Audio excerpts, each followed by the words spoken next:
arquitecta Tántera, ella que les va a dar un poco un panorama sobre el bloque de hormigón y viguetas. Calculamos de que la charla va a rondar en la hora y media, hora 15, depende de si surgen por ahí después algunas preguntas y demás. Lo ideal para que sea un poco más fluido es que si tienen alguna duda, que nosotros vamos a avanzar y después hacemos las preguntas al final, si puede ser. Gracias. Bueno, bienvenidos, buenas tardes. Vamos a comenzar con el tema de bloques de hormigón.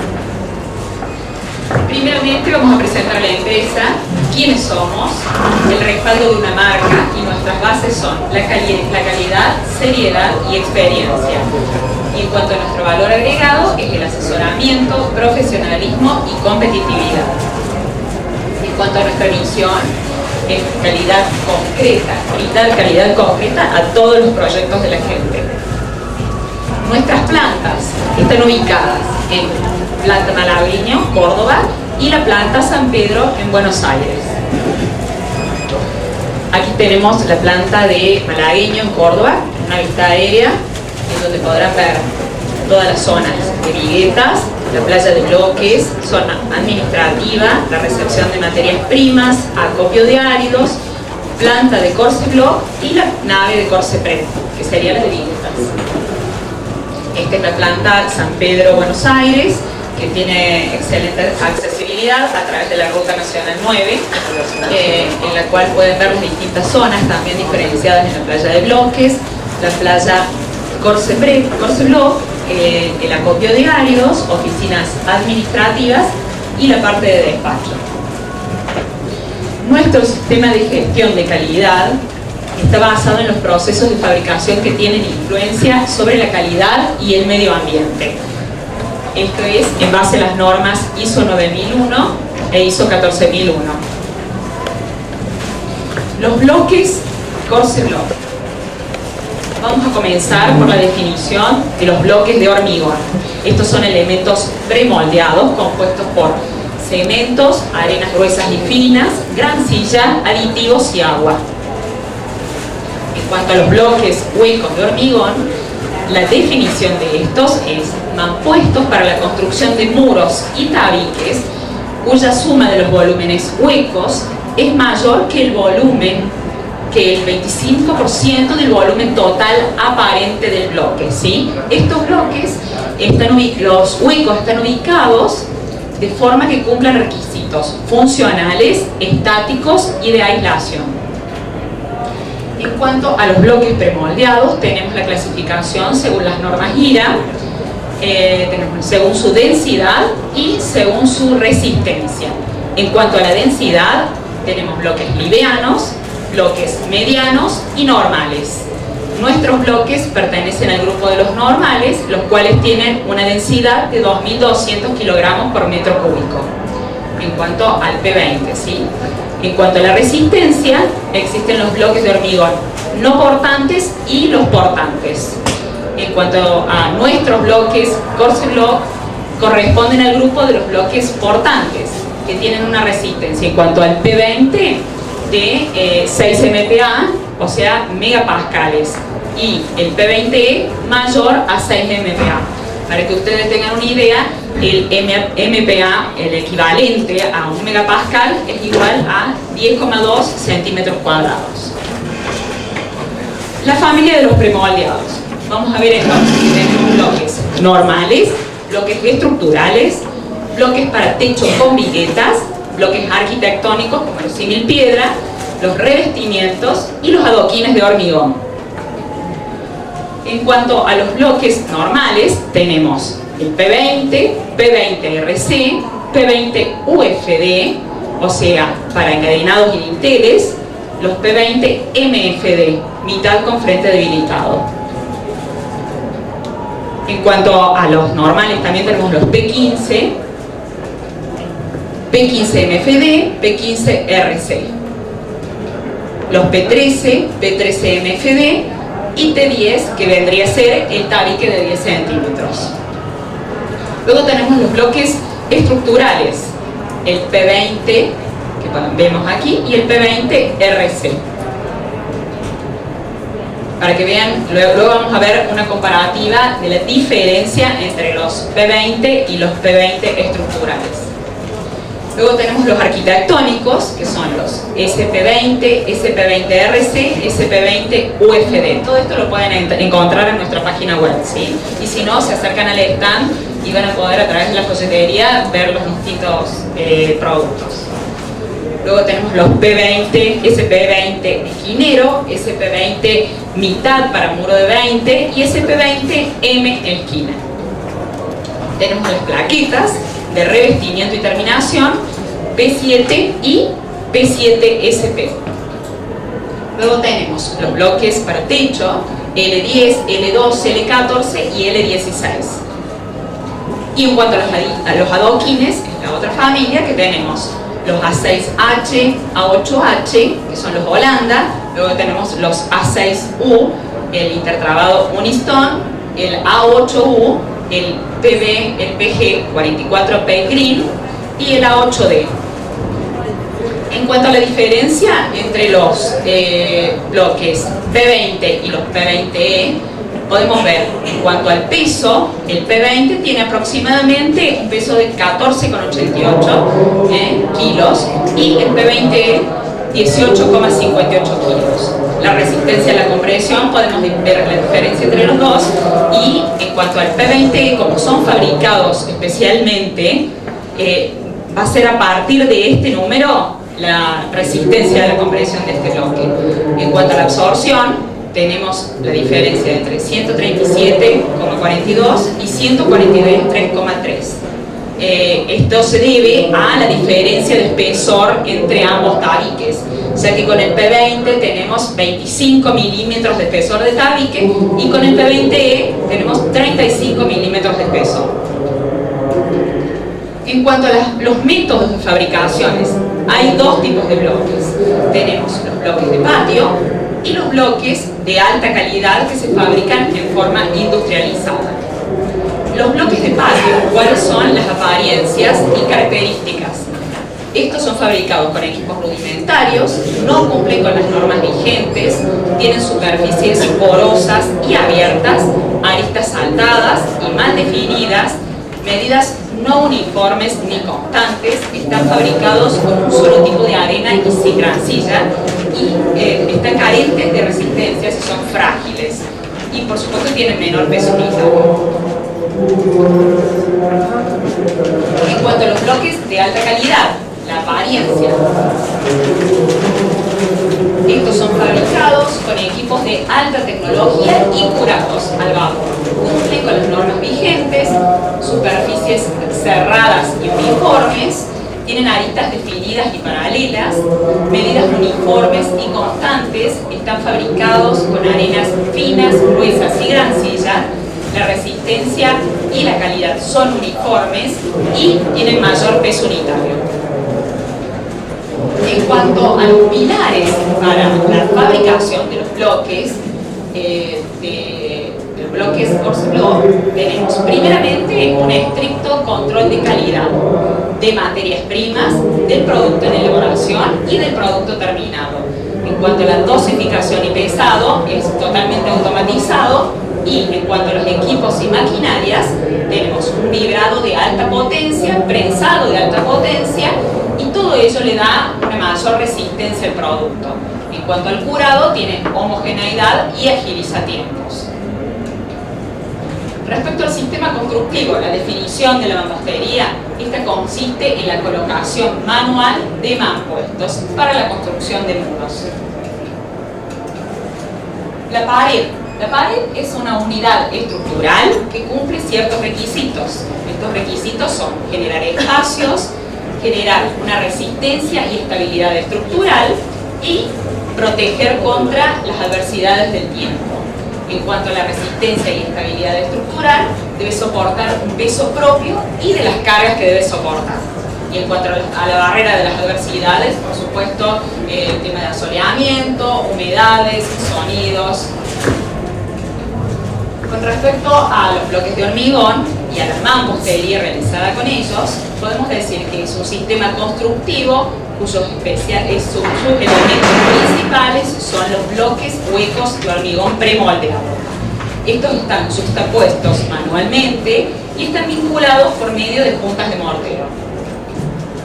Teniendo en cuenta la capacidad portante del muro y basándose en el tipo de mortero, la ubicación y cuantía de las armaduras y la técnica constructiva, podemos diferenciar a la mampostería de dos formas, como mampostería no resistente y como mampostería resistente. La mampostería no resistente no soporta el peso de las cargas y la resistente sí soporta el peso. En cuanto a la clasificación, según el reglamento IPRES-CIRSOC, no sé si saben qué es, son las normas argentinas para las construcciones sismo-resistentes, ¿sí? Podemos diferenciar la mampostería como no resistentes o resistentes. Las no resistentes, como ya dijimos anteriormente, no tienen capacidad para resistir las cargas contenidas en su plano, y las resistentes tienen capacidad para resistir estas cargas. En cuanto a la mampostería resistente, según la disposición de armaduras, tenemos la encadenada en todo su contorno, ¿sí? En las partes laterales, inferior y superior, y la reforzada con armadura distribuida. Que pueden ver aquí que tenemos armadura por dentro de los huecos o hoyos de los bloques que están atravesando la mampostería. En cuanto a las ventajas de la mampostería de bloques de hormigón, podemos citar menor cantidad de mortero por metro cuadrado, ya que se lleva 9 veces menos que el ladrillo común. Tienen menos desperdicios y cortes, menos encofrados, mayor orden y limpieza, mayor velocidad, triple función de cerramiento, textura y estructura, menor cuantía de hierros, menor costo por metro cuadrado de pared, posibilidad de evitar el revoque como terminación y excelente terminación y prolijidad, por supuesto teniendo en cuenta la calidad del bloque. En cuanto a las ventajas económicas, acá podemos ver, según la cantidad de mampuestos que lleva por metro cuadrado cada uno, podemos ver, en cuanto al bloque de hormigón, 12,5 metros cuadrados, el ladrillo cerámico 15 unidades por metro cuadrado, ladrillo común 108 unidades y hormigón celular nos llevaría 8 unidades por metro cuadrado. En cuanto a la mampostería y mano de obra por metro cuadrado, tenemos el bloque de hormigón sin revocar, todos están sin revocar, por supuesto. Vamos a ver acá, teniendo en cuenta el material y la mano de obra de cada uno de ellos. Por supuesto que acá tenemos que tener en cuenta al bloque de hormigón, que va a necesitar solamente algún tipo de pintura para impermeabilizar, y en otro tipo de mampuestos vamos a necesitar el tema de colocación de revoque, ¿sí? Y además algún tipo de pintura impermeable. En cuanto a los elementos a transportar y colocar por metro, vamos a tener ladrillos comunes, ladrillos cerámicos y bloques de hormigón y construcción en seco. Todos ellos vamos a ver la diferencia aquí en este cuadro de la cantidad de elementos a transportar por metro de cada uno de ellos. En cuanto al bloque de hormigón, podemos ver aquí también el revestimiento, el rendimiento diario final para 12 metros cuadrados por día. Y en este caso podemos ver el rendimiento diario final de mano de obra. Los ladrillos cerámicos, bloques de hormigón y ladrillos comunes, la cantidad de horas que se necesita con cada uno de los mampuestos por metro cuadrado. Con respecto a la comparativa de peso de muro terminado, podemos ver aquí en cuanto a los bloques de hormigón sin revocar y revocados, que tienen menor cantidad de peso que los revocados, ladrillos cerámicos revocados, ladrillo común y la construcción en seco. Vamos a ver ahora un tema muy importante, que es el caso de la coordinación modular. Es fundamental en los bloques de hormigón. Estos deben estar construidos y proyectados en base a una coordinación modular. El objetivo es el uso del bloque entero y del medio bloque, como ustedes pueden ver. Esto se debe a que en base a ello se va a evitar cortes y adaptación en las piezas y se logra máxima economía y ahorro de tiempo. Por supuesto, como pueden ver acá en este esquema, tenemos una grilla de modulación de 20 por 20. En este caso pueden ver cómo un bloque, dos bloques que tienen 39 más la junta de 1 centímetro y medio bloque van a conformar 1 metro de largo de muro. Todo este bloque entero y medio bloque van a evitar desperdicio en material y mano de obra. En cuanto a la modulación correcta e incorrecta en vista, podemos ver que tenemos, en base a las aberturas, las puertas y las ventanas, cómo deberían ser correctamente moduladas, tanto en el ancho como en el alto. Respecto a la disponibilidad de bloques, tenemos diferentes dimensiones y texturas y en base a ello vamos a obtener distintos aparejos. Puede ser con punta trabada, punta romana, que ya vamos a ver varios ejemplos, otro tipo de punta romana con medio bloque y la combinación, por ejemplo, de bloque mitad y bloque entero. Para todo esto, por supuesto que se debe tener en cuenta mantener siempre el espesor constante en las puntas y realizar una adecuada terminación y mano de obra. En cuanto al mortero para juntas, que es una cuestión fundamental en la mampostería con bloques de hormigón, debe ser de una calidad adecuada y la mampostería de buena resistencia. Las juntas deben ser resistentes a la lluvia. Pero todo esto, al tener buenos materiales, no va a afectar la economía, ya que la mampostería de bloques de hormigón lleva un 10% menos de mortero de asiento que en otro tipo de mamposterías. Respecto a los materiales del mortero de asiento, tenemos cemento y cal o cemento de albañilería, que deben ser de calidad aprobada, y la arena de adecuada granulometría. En cuanto a la arena, tenemos dos opciones dependiendo de la zona en donde estemos ubicados geográficamente dentro de Argentina. Por eso hay que tener en cuenta que hay que diferenciarle bien en el momento de realizar el dosaje del mortero de asiento. Esta puede ser carente de granos finos, va a dar como resultado un mortero áspero y de escasa trabajabilidad. Las juntas como resultado van a ser permeables pero más resistentes. Y en el caso de excesivamente fina, va a tener una mayor cantidad de agua y va a necesitar más cemento. En este caso vamos a tener juntas menos resistentes. Por eso hay que tener muy en cuenta el tipo de arena que se va a utilizar en el mortero. Los morteros de asiento, tenemos aquí cemento. En el caso del clásico que se utiliza en los bloques de hormigón, cemento, cal y 3 de arena.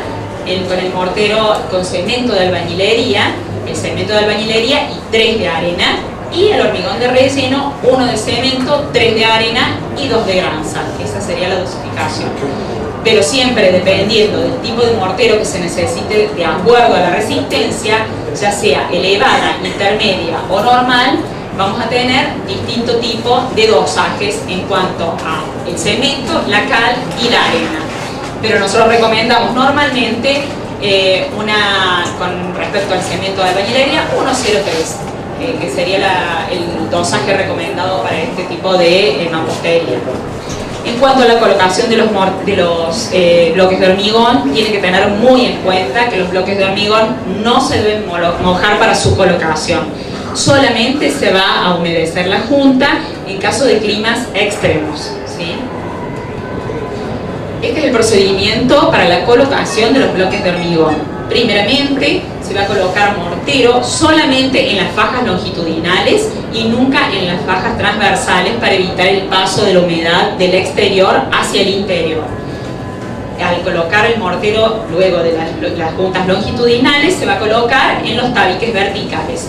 Posteriormente se va a sentar el bloque con cuidado y en el caso de la terminación del muro, al llegar a la esquina se colocará primero el esquinero y luego el anterior, para así de esa forma conformar la modulación correctamente y poder corregir imperfecciones. Posteriormente se va a limpiar el sobrante con una cuchara, luego se tomarán las juntas verticales las horizontales y se limpiará con una pinceleta cuando el mortero no terminó todavía de secar. Ya vamos a ver ahora en detalle el tema de las juntas. Entonces, cuando el mortero se endurece, como para que al apoyar el dedo se forme una impresión digital, se va a allanar con una junta, la junta con una herramienta metálica. Primero las juntas verticales, después las juntas horizontales y por último se van a eliminar los excedentes. Hay que tener en cuenta que no se debe ejercer presión, no hay que raspar para evitar eliminar el mortero, no se deben dejar nunca juntas sin tomar, se debe realizar todo el mismo día, no hay que esperar a terminar el muro para después luego tomar las juntas, y se deben revisar las juntas antes de colocar impermeabilizante.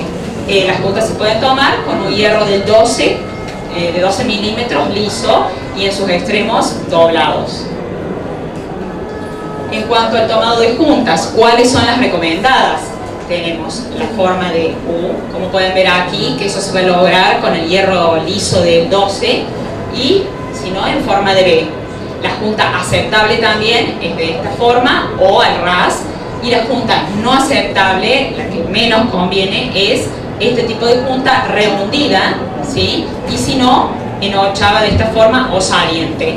¿Por qué? Porque ayuda a que la humedad y el agua de lluvia se depositen en los rehundidos. En cuanto a la armadura de junta, como se realiza con otro tipo de mamposterías, siempre se debe colocar armadura de junta para evitar las fisuras a 45 grados o en forma de escalera. La armadura de junta, como pueden ver aquí en este gráfico, como se coloca de forma horizontal y evita este tipo de fisuras. Sí, ahora vamos a especificar bien. Tenemos, por ejemplo, dos métodos para realizarlo. Utilizando dos hierros del 4,2 de esta forma, colocando, como ya dijimos, el mortero en las juntas longitudinales, ¿sí? Y verticales, nunca en las transversales. Luego allí se van a apoyar hierros del diámetro del 4,2, y si no, también se puede utilizar una malla electrosoldada de hierros del 4,2 de 15 por 25. Se cortará y se colocará sobre la junta. Esto se va a realizar aproximadamente cada 3 hiladas. La junta del B, ¿cómo la hacen? Y puede ser, por ejemplo, con un ángulo, claro, con un hierro ángulo. No es la más recomendada, o sea, normalmente la junta U es la que escurre mejor el agua y te da mejor terminación. Por eso Marisa le explicaba recién. Esta de acá decís. Sí. Esta vez se puede realizar, pero es por ahí más práctica y también es muy prolijo, porque si no, eso se ve como una línea normalmente, y si no lo haces justo en medio, te va a quedar como prolija.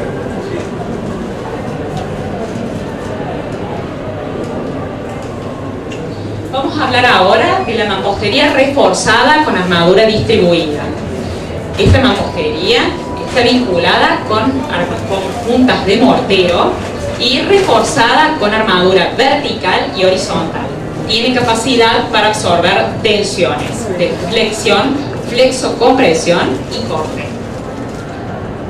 En cuanto a este tipo de mampostería, esta está constituida por acero, mampostería y hormigón. Los tres elementos van a trabajar de forma conjunta, generando algo similar a una placa de hormigón armado.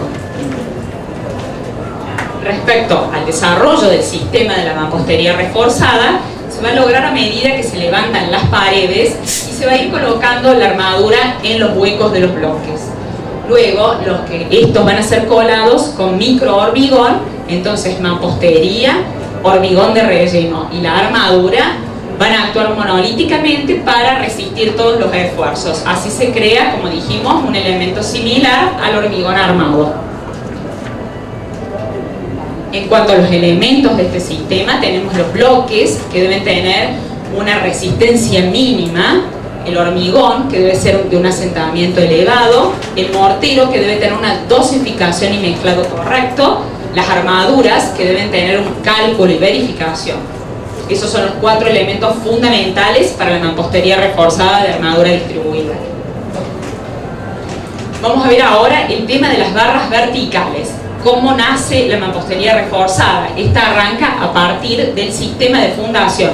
Por eso es tan fundamental, tan importante el tema de la coordinación modular. A partir de allí se va a marcar en el plano todas las armaduras verticales, más o menos, dependiendo del cálculo, cada 1,20 m. Como podemos ver aquí, van a ser desde la viga de encadenado inferior. Respecto a la armadura vertical, entonces, es colocada antes del asentamiento de los bloques para enhebrar los mismos las barras de acero, como pueden ver aquí. Entonces la armadura horizontal luego es introducida a medida que se va levantando la pared en los bloques RC. Luego posteriormente se cuela todo llenando las cavidades con hormigón. Sí. Una aclaración respecto de la coordinación modular, digamos, una cuestión práctica. Normalmente lo que se suele hacer para que las barras queden bien ubicadas y no tener que estar con la grifa después ubicando en el cuerpo, se suele hacer en la base, antes de hacer una especie de replanteo, se ponen los bloques con la separación de 1 centímetro sin colocar mezcla ni junta, simplemente separándolo con una maderita de 1 centímetro, y después en el corralito uno puede dejar marcado dónde van a ir los pelos que van a surgir después de la fundación, ¿sí? Entonces es mucho más sencillo después ubicar. Si después hay que correrlo unos centímetros no hay problema, pero para arrancar bien desde abajo, normalmente es conveniente hacer ese pequeño trabajo con anterioridad y insume poco tiempo, simplemente colocar los bloques, después se apartan los bloques y se hace la fundación. ¿Sí?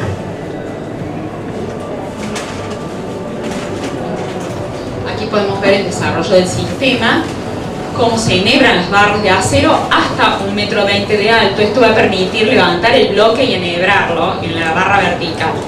Se deben hacer aseguradas las barras verticalmente en el centro del hueco a través de algún gancho, por ejemplo realizado con hierro del 4,2. Luego se coloca el mortero en los tabiques longitudinales y posteriormente papel ruberoid antes de la hilada de P20RC. Por ejemplo, en este caso, para armar la armadura horizontal se colocó papel ruberoid, luego se apoya el bloque RC para realizar toda la parte de armadura horizontal. Luego, posteriormente, por último, se van a llenar los huecos y las cavidades con el hormigón chuceando para que penetre bien hasta el final. Acá vemos la ubicación de las armaduras de refuerzo. Vamos a colocarlas en los casos de que tengamos intersección de muros, los bordes de los vanos, las esquinas, nivel de losa, nivel de dinteles, antepechos y nivel de fundación. Estos serían los refuerzos horizontales y los verticales. Este es el caso, por supuesto, como ya dijimos, de la mampostería reforzada con armadura distribuida.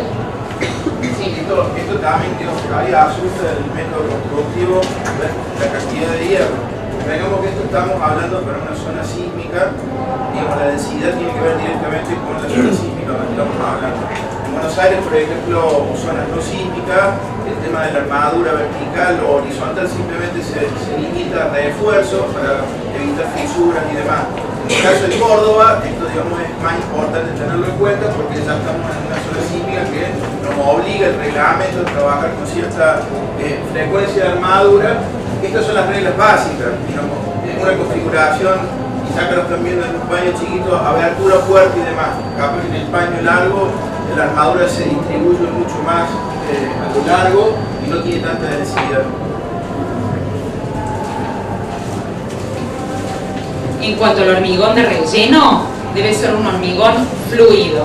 Este va a estar conformado por cemento, agregados finos y gruesos y arena, y agua, perdón. Estamos hablando, por supuesto, del hormigón que va a llenar las cavidades de esta mampostería reforzada. Este es el procedimiento para la colocación del hormigón de relleno.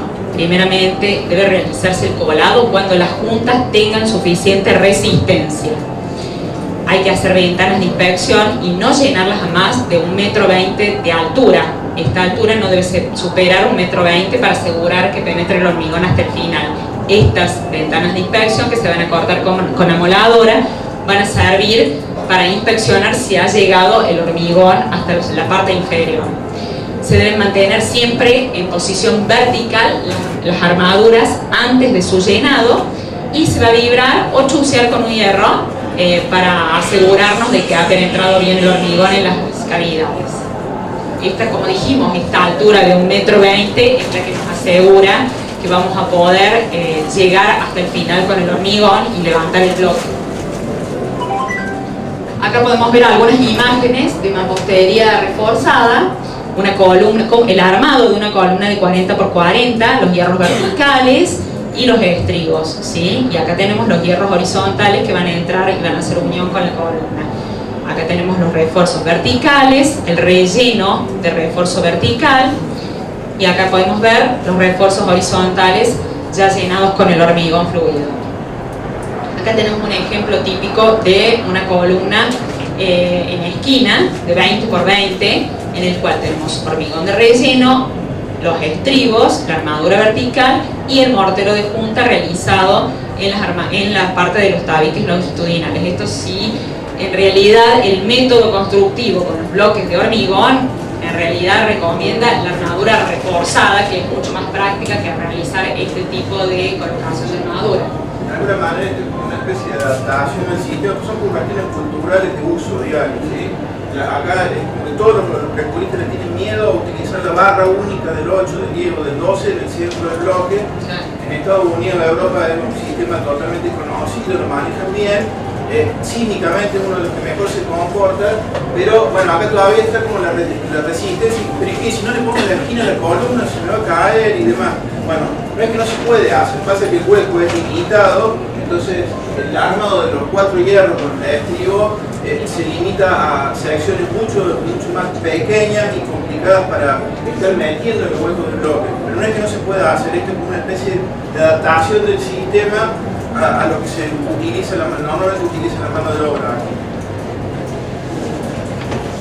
Acá vemos una columna de 20 por 20 que tiene la gran ventaja de no necesitar encofrados. Por supuesto que hay que ser muy prolijo en este caso, ¿no? Acá tenemos el bloque de hormigón MFD, que es este modelo, los estribos, la armadura vertical y el hormigón de relleno. En este caso podemos ver el detalle de una columna de 40 por 40 en la cual tenemos el paso de la armadura de refuerzo horizontal a través de la columna de 40 por 40 y tenemos los bloques en los cuales va a ir la armadura, los estribos y los refuerzos verticales. Y en este caso en la fotografía esta pueden ver un doble refuerzo horizontal y los refuerzos verticales que conforman la mampostería reforzada. Tenemos otra fotografía más en la cual podemos ver los refuerzos horizontales y verticales, todo ello va a ser colado con el hormigón fluido y en este caso siempre dependiendo del cálculo, por supuesto, si se necesitarán 1 o 2 hierros y el diámetro de los hierros.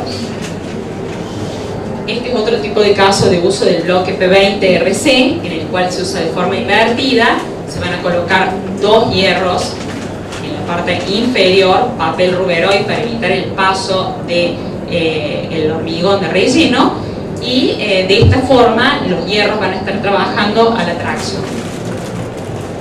¿Recuerdan el esquema anterior que veían refuerzos horizontales y verticales? Bueno, eso que está mostrando ahí Marisa son distintas formas de armar esos pequeños refuerzos horizontales y verticales de acuerdo a la necesidad del diseño y de la estructuración del esquema de planta.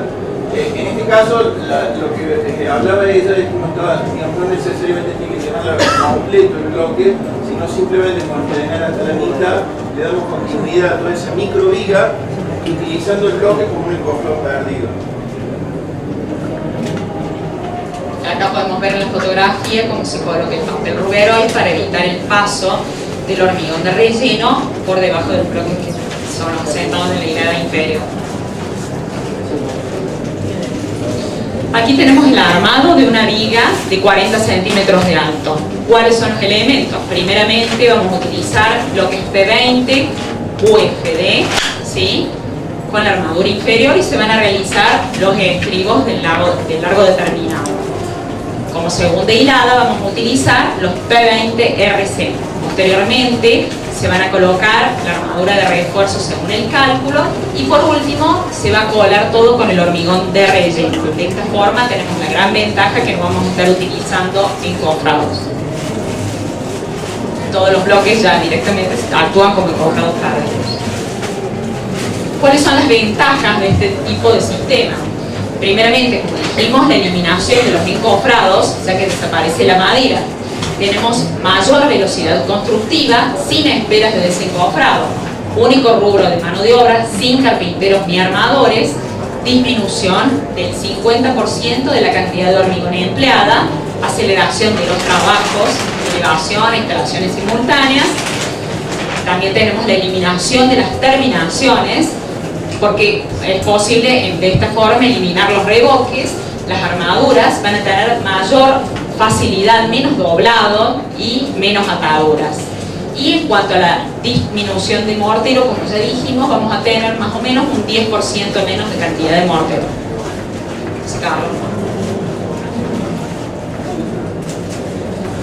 Vamos a ver ahora el tema de los movimientos de los materiales. En cuanto a los materiales de construcción, estos están sujetos a movimiento. ¿Cuáles son las causas? Los cambios de temperatura, las alteraciones del contenido de humedad y los movimientos de otra parte de la estructura. Todo esto va a generar tensiones en los muros. ¿Cuáles son las tensiones de contracción y de dilatación en los muros de bloques de hormigón? Vamos a tener las bajas, ¿sí?, que son las tensiones de expansión o dilatación. Estas raramente producen daños en la mampostería. Y tenemos las tensiones de contracción, que son altas en la mampostería de bloques, que estas producen fisuras. Estas necesitan juntas de control y armaduras de junta, pero como ya dijimos, las armaduras de junta en realidad siempre es conveniente colocarlas en cualquier tipo de construcción de mampuesto para evitar justamente las fisuras. No es algo particular solamente de los bloques de hormigón. ¿En dónde se colocarán las juntas de control para evitar fisuras en la mampostería en los casos de, como dijimos ya, trabajo? En intersecciones de muros, estos son algunos de los ejemplos, ¿no?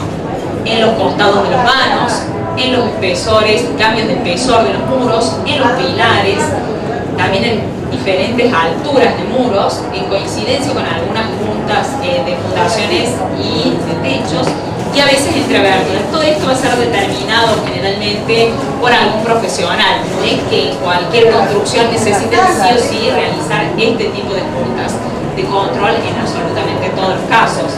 En mi caso, por ejemplo, que es muy frecuente para tapias, la separación máxima va a ser de 12 metros. Acá podemos ver diferentes formas de ejecución de juntas de control. En este caso vemos utilizando una malla electrosoldada y vamos a tener los refuerzos verticales a los dos costados. En este caso no se llena, ¿sí?, con mortero, sino que se coloca un sellador elástico. Ambos hierros verticales se van a unir con un gancho del 6 o del 8, ¿sí? Cada más o menos aproximadamente 3 hiladas en un cálculo. En este caso podemos ver otro tipo de junta de control, un poco más simple, en la cual se colocan pasadores del 4,2 o hierros del 6, también según cálculo. Y los refuerzos verticales. En este caso, aquí se une, directamente se sella con un sellador elástico. Esto va a permitir la flexibilidad y evitar las fisuras en la mampostería.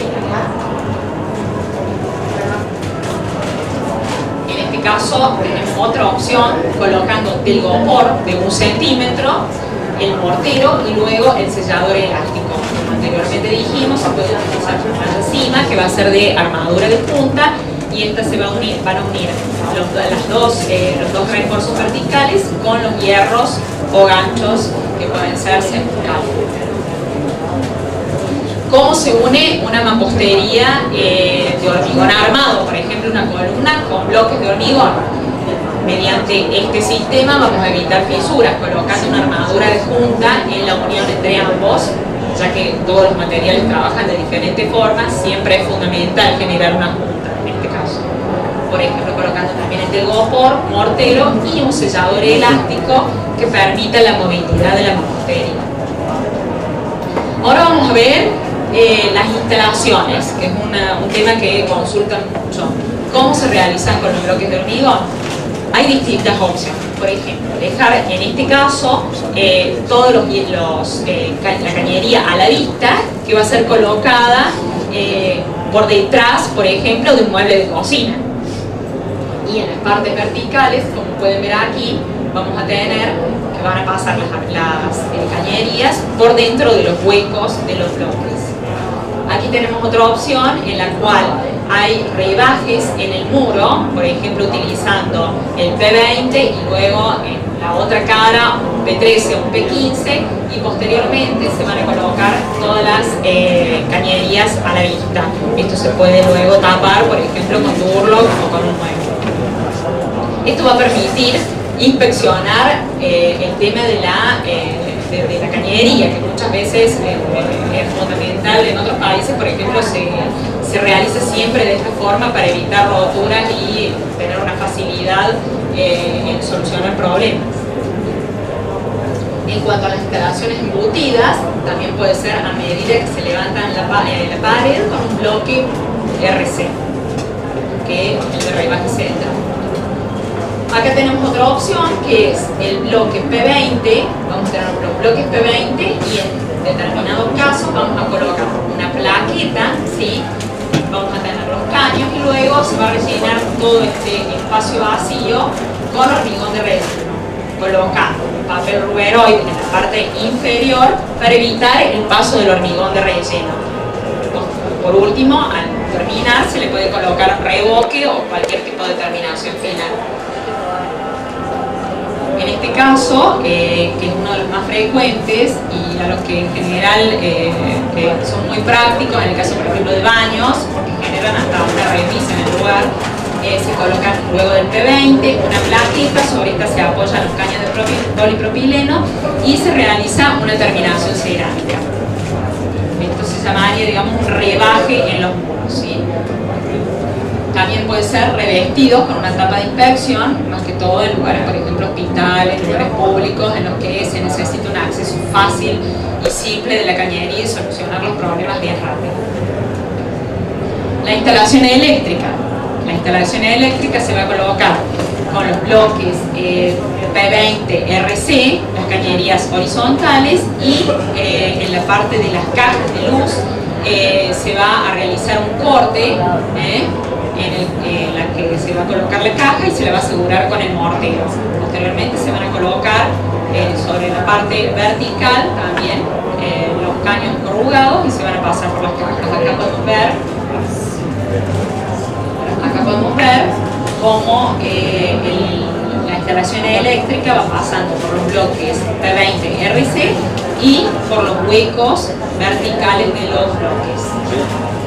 Vemos también la colocación de forma prolija de las cajas metálicas. Es algo que muchas veces cuando se coloca el revoque no se tiene en cuenta la altura de las cajas o las dejan muy salientes, muy profundas, y en el caso de que se dejen a la vista quedan perfectamente prolijas.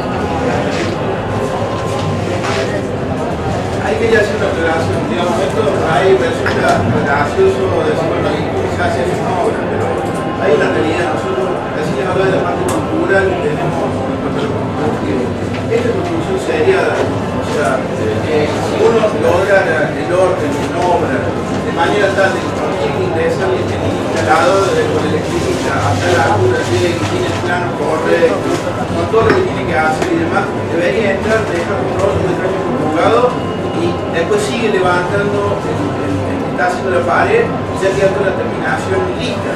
¿Qué pasa? Nosotros adaptamos a la modalidad nuestra, que nos encanta romper lo que pagamos para que nos hicieran. O sea, pagamos para hacer la pared y nos encanta pagar de nuevo para romper la pared que hicimos y después pagar de nuevo para revocar lo que rompimos y que ya habíamos hecho. Entonces, todos esos sobrecostos de obra normalmente no son bien vistos de afuera. Acá tenemos culturalmente esa sensación de que está bien hecho, pero cuando se hace el número finito, esta construcción industrializada que requeriría por ahí mucho más tiempo de proyecto, de revisión, de organización, para que cuando tiene que ingresar el instalador esté previsto, nada que normalmente no se da así en la práctica, ¿sí? Pero no es que no se haga así. Los mexicanos somos parecidos a nosotros y sin embargo trabajan muy bien el bloque de hormigón. Y para que tengan una idea, Marisa les comentaba 12 metros y medio más o menos lo que puede llegar a levantar un equipo de trabajo, un oficial y un ayudante en un trabajo normal.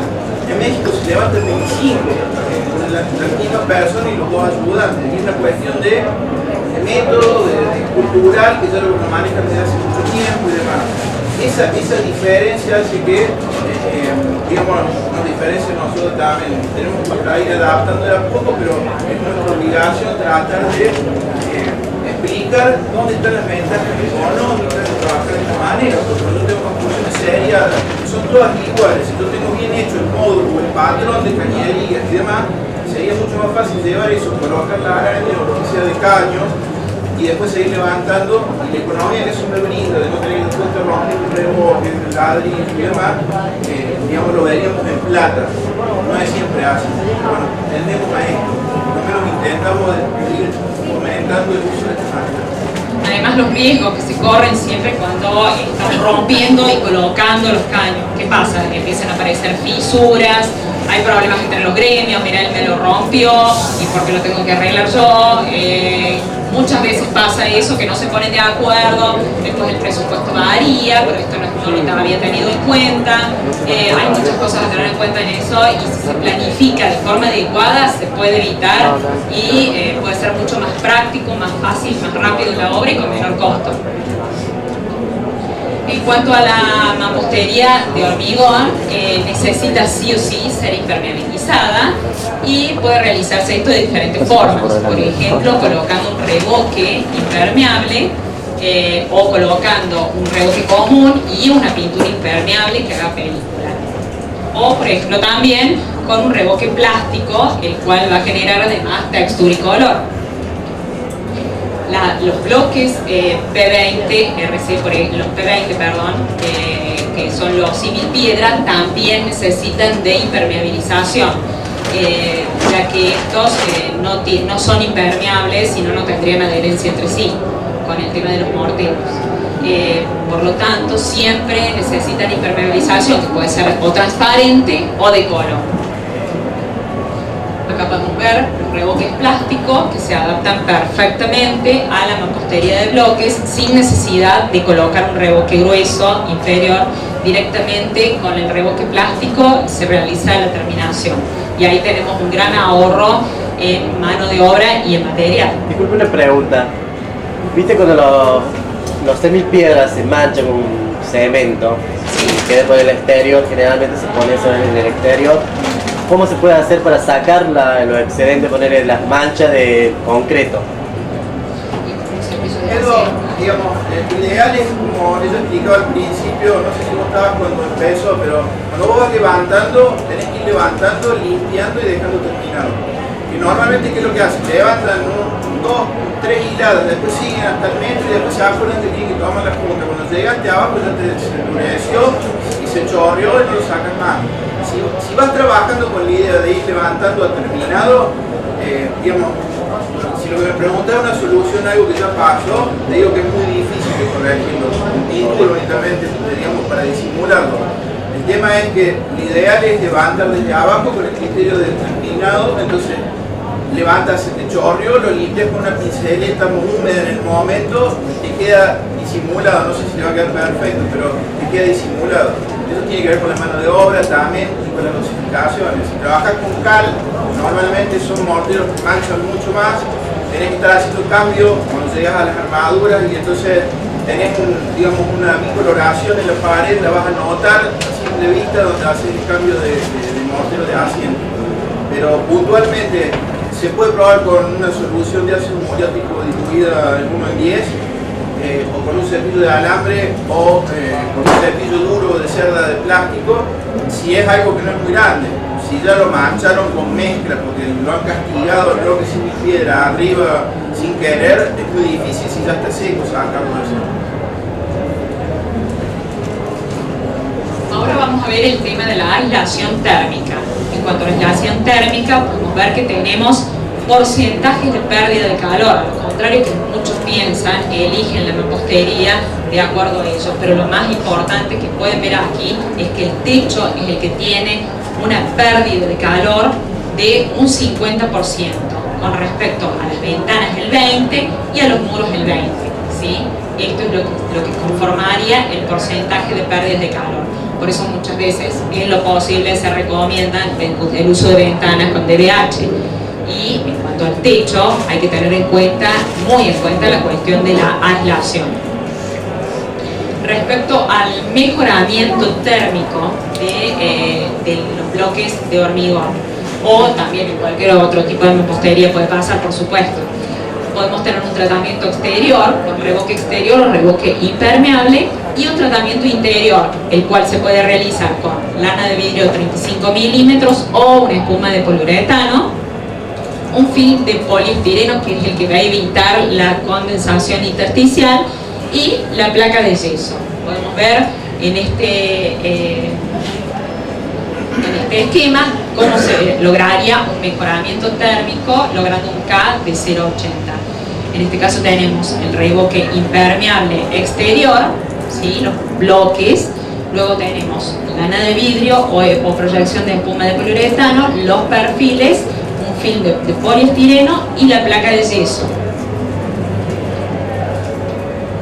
En cuanto a la aislación acústica, es un excelente aislante acústico, ya que por su conformación de hormigón vamos a tener que un bloque de hormigón P20 relleno con hormigón va a ser equivalente a un muro de 30 centímetros de ladrillo macizo, y por supuesto el P20, el P15 relleno también con hormigón va a ser similar a un muro de 15 de ladrillo macizo.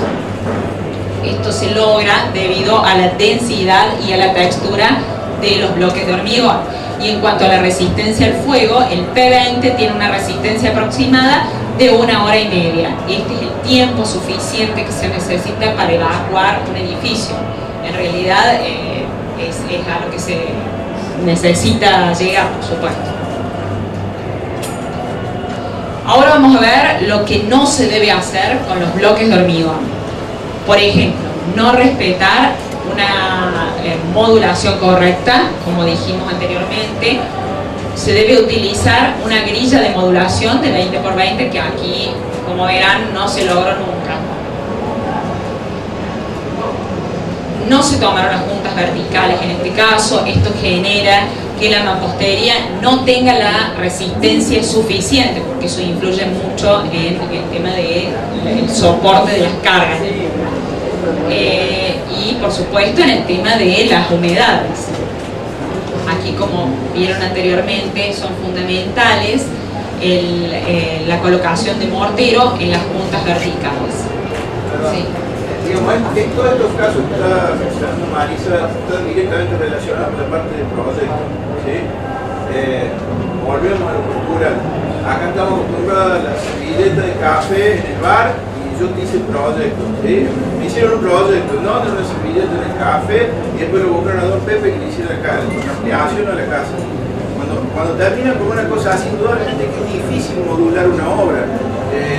Todo este tipo de cortes y demás, ustedes saben lo que gastan en disco para cortar un bloque de hormigón, no sé si es hormigón macizo, en corte nomás lo que se piensa que ahorraron acá lo gastaron en disco demandado.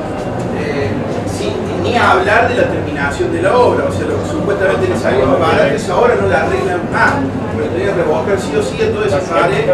Por eso, por esas puntas verticales que nunca llenaron, el agua pasa de un lado por el otro perfectamente, no solo en forma horizontal, sino que eso cae, se llena los huecos y termina apareciendo en toda la pared. Entonces, a veces las soluciones rápidas no son las más económicas. Las que parecen las más económicas terminan a veces saliendo las más caras, ¿sí? Entonces, una recomendación es tratar de trabajar con proyectos y exigir proyectos bien terminados, bien modulados de arranque. Adaptaciones de proyectos también son complicadas. Si una obra la diseñan para trabajar con ladrillo común, en el cual se puede cortar simplemente con un martillo o una cuchara al ladrillo, y después pretenden hacer lo mismo con el bloque de hormigón, no lo van a poder hacer. No lo van a poder hacer, van a tener que terminar haciendo esas juntas o adaptaciones o mezclando materiales, lo cual no es correcto. Aquí podemos ver lo que decía recién Alejandro, el tema de las juntas de más de 1 centímetro, los cortes de los bloques, luego llenar con otro tipo de sistema, en vez de usar, por ejemplo, los bloques mitad. utilizar bloques rotos, esto por supuesto que influye en la resistencia del muro, en el tema de las humedades. Realizar las juntas demasiado anchas, ¿sí? Recuerden que hablamos de las juntas que deben tener 1 centímetro de espesor. Acá no utilizar el hilo guía, podemos ver una columna que termina en la nada. En este caso las puntas demasiado refundidas, como habíamos hablado anteriormente. Acá podemos ver también diferencias en texturas y colores. La mampostería, acá podemos ver una columna que sobresale, ¿sí? Que también se ve de nada. Acá se pelearon, parece, el que hacía la parte al principio. Acá trabajó José y acá vino Pepe, que le salió más barato. Seguro que fue así. Y en realidad lo que terminó haciendo es destruyendo lo que había hecho bien, o bien o más o menos la mano de obra de acá abajo. Pero nomás es tan evidente el trabajo de una mano de obra y otra que termina dando malos resultados. Supongamos que esta obra fuera a impermeabilizarse esta pared y no fuera una tapia, sino que fuera para una casa. Esta parte de acá arriba, prácticamente no es aceptable para poder repararla y hacer una impermeabilización con una pintura exterior para dejarlo a la vista. O sea, no tiene arreglo eso. Aquí podemos ver cómo no se han realizado el tomado de juntas exterior que corresponde y el paso de la humedad. O sea, es fundamental el tema de tomado de juntas y la impermeabilización en los bloques. Y ahora vamos a ver todo lo que se puede hacer con los bloques de hormigón. Viviendas, en este caso, por ejemplo, tienen a la vista los bloques y con una terminación de pintura impermeable.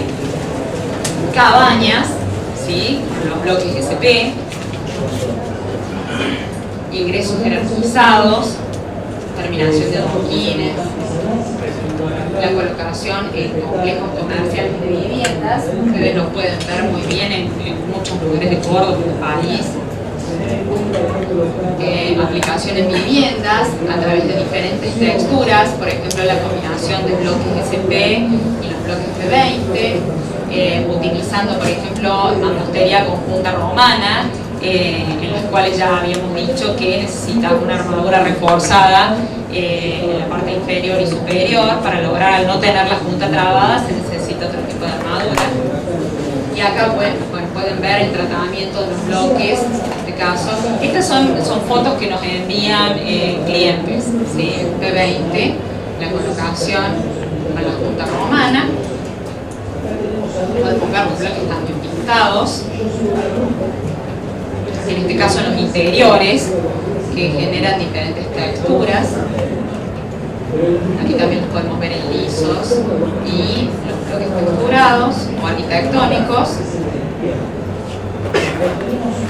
En interiores. En exteriores, cómo se pueden generar, como dijimos, diferentes fajas de texturas y de luces y sombras, utilizando combinación. Aquí por ejemplo pueden ver con aluminio, listeris de aluminio.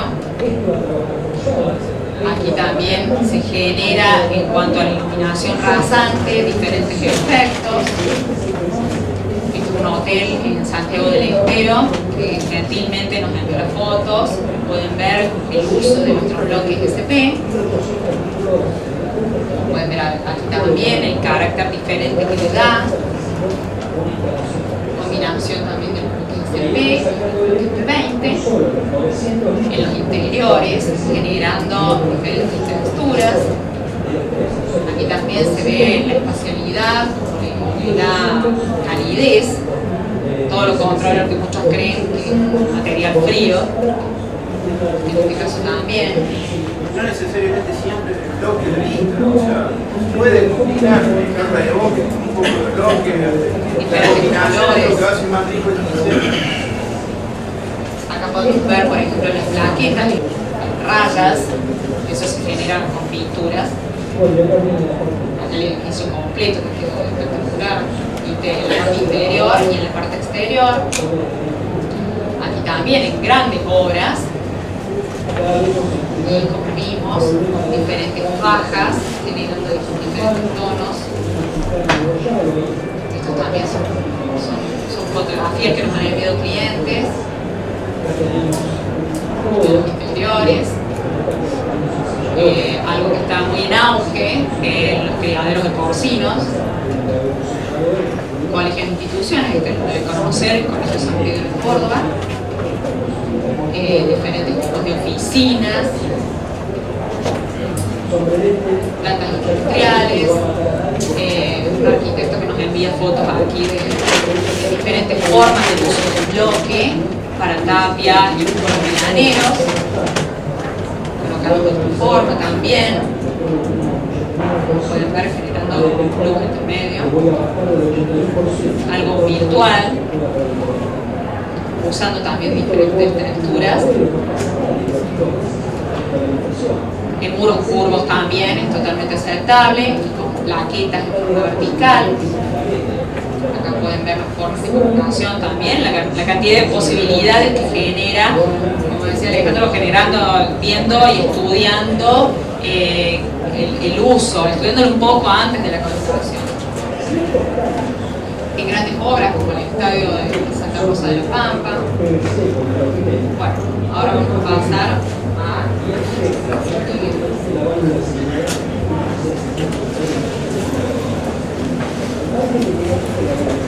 Es cortito, Vigueta es cortito, no se duerme.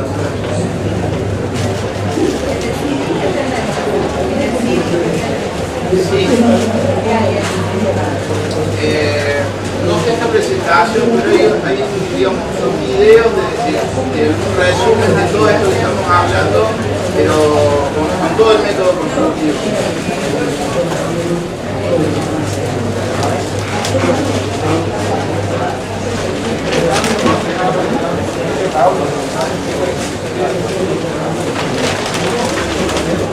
Bueno, vamos a ver ahora el tema de pretensados de hormigón, que son elementos fabricados industrialmente bajo estrictas normas de calidad. Los pilares para la fabricación de los pretensados de hormigón, ¿cuáles son? Similares a los de los bloques de hormigón, tenemos el control de calidad en laboratorio, tenemos la dosificación por pesado y los equipos y maquinarias, que son tecnología europea de última generación. En cuanto a la calidad de control de materiales, lo tenemos en el control de materias primas, durante la elaboración de los productos y posteriormente en los productos terminados. Y por supuesto la dosificación y pesado siempre es en un control automatizado. Todo esto va a generar una calidad de excelencia de Corsepred. En cuanto al sistema de Corsepred, este está conformado por una armadura de distribución, las viguetas pretensadas, los bloques de alivianamiento y la carpeta de compresión de hormigón elaborado in situ. Podemos ver aquí en otro esquema cómo tenemos la armadura de distribución apoyada y separada de los bloques de alivianamiento y cómo generamos a través de los hierros las muñones con las vigas de cadena. En cuanto a las viguetas Corsepred, estas están fabricadas con hormigón de alta resistencia y cordones de acero. En cuanto al hormigón de alta resistencia, es de asentamiento H30 y los cordones de acero de alto límite de rotura son los que generan, una vez endurecido el hormigón y destensado, la resistencia de la vigueta. Tenemos diferentes tipos y series de viguetas de acuerdo a las armaduras. Las medidas por supuesto son las mismas, pero lo que va a variar son los cordones de acero. En las viguetas series 1, 2 y 3 vamos a tener los cordones de acero inferior, que son los que generan la resistencia, y en todas vamos a tener una sección constante en el hormigón. Las medidas, como pueden ver, son las estándares. Y en cuanto a las series, vamos a tener de la 1 a la 9, todas estas series van a variar de acuerdo a la cantidad de cordones que posean según el largo y la resistencia necesaria. Las secciones de armadura son las que, digamos, la cantidad de armadura que va a colocar la vigueta directamente relacionada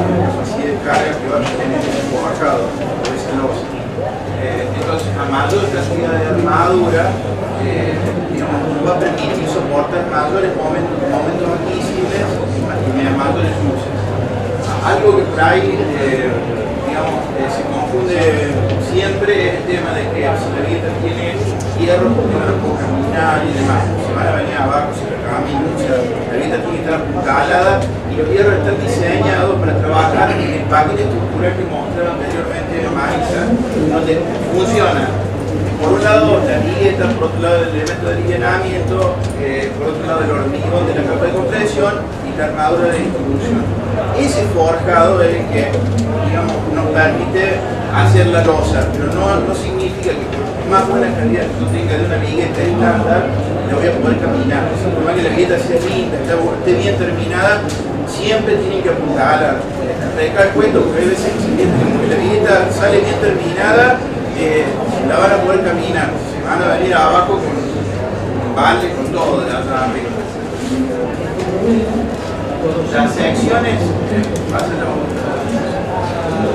a Acá lo que dijiste recién, que según la clasificación, de acuerdo a la resistencia, vamos a tener estructuras autorresistentes y semi-resistentes, que la vigueta por sí misma no es una estructura, sino que es la armadura de la losa. Para poder caminar, la vigueta sea resistente, el alma de la vigueta tiene que ser armable. Esa vigueta nosotros no la estamos fabricando, obviamente la vamos a tener a corto plazo, pero es otro sistema, porque no es este tipo de vigueta convencional. ¿Para qué serviría ese tipo de vigueta? Tener la ventaja de poder caminar, o sea, no tener que apuntarla. Vas a tener elementos más grandes y menos por metro cuadrado. Entonces, podés aumentar los ejes, en vez de 50, podés aumentar los ejes, son más largos los elementos y son más anchos. Entonces, acá por ahí el tema, o el apuntalamiento es mínimo, por así decirlo, saca riesgo y va más rápido. Y cambio de color también. Cambio de color. Sí. O sea, lo que estabas viendo acá de las series, tiene su serie propia ese tipo de vigueta. ¿Sí? Si fuese una mini losa alveolar, por así decirlo. La mini losa alveolar es otra conformación y tiene su propia armadura y sus secciones de armadura. ¿Qué altura tendría la armadura? La vigueta creo que tiene 18. Creo que tiene 18 de alto en total. Es un poquito más finita, pero tiene 18 de alto. ¿Para el costado? No, en la base creo que es la misma. La están desarrollando, pero la base creo que es similar, nada que es más alta la vigueta. Acá podemos ver los métodos de cálculo para las losas. Puede ser por longitudes admisibles y por momento flector. En caso de longitudes admisibles, tenemos una disposición recomendada, la cual pueden consultar en nuestra web, de acuerdo a las sobrecargas que tenemos, ¿sí? Y a los largos de las viguetas. En base a eso vamos a tener diferentes tipos de bloques para techos y diferentes largos. Esto que se ve oscuro de aquí son las que corresponden al uso de doble vigueta. Es importante que tengan en cuenta que los largos son los largos de la vigueta, no de la luz. Después otra confusión que normalmente suelen tener. Buscan en la tabla la luz de la digamos, interna, no le dan los apoyos de 9 a 10 centímetros y después cuando llegan la obra no les dan momentos, ¿sí? O a veces te quedan cortas las viguetas. Siempre se debe tener en cuenta que deben tener alrededor de 20 centímetros más del largo. Es una aclaración, esta tabla, que es la que tienen los manuales y demás, tiene coeficientes de seguridad elevados, están diseñados para el uso, digamos, de cualquier persona del rubro, no de cualquiera, pero cualquiera que se dedique medianamente a la construcción, para poder hacer esta doble entrada y rápido poder sacar cuál sería el alto del bloque de alineamiento que usa y cuál es la capa de compresión para utilizar. Eso no significa que después uno puede ir al cálculo del momento admisible real, ¿sí? De acuerdo a los momentos flectores máximos que está necesitando de la losa. El cálculo ese se puede hacer por separado, pero esta es una tabla rápida de doble entrada. Hay mucha gente que le pregunta, che, pero esto, ¿sí? ¿Qué pasa si le pongo acá un bloque cerámico? Si le pongo un bloque de telgopor. Esto está calculado para el bloque de hormigón para techo, por lo cual estaría en la situación más desventajosa para, digamos, correría por el lado de la seguridad si utilizan otro tipo de bloque de alineamiento, ¿sí? porque el paquete estructural sería más liviano.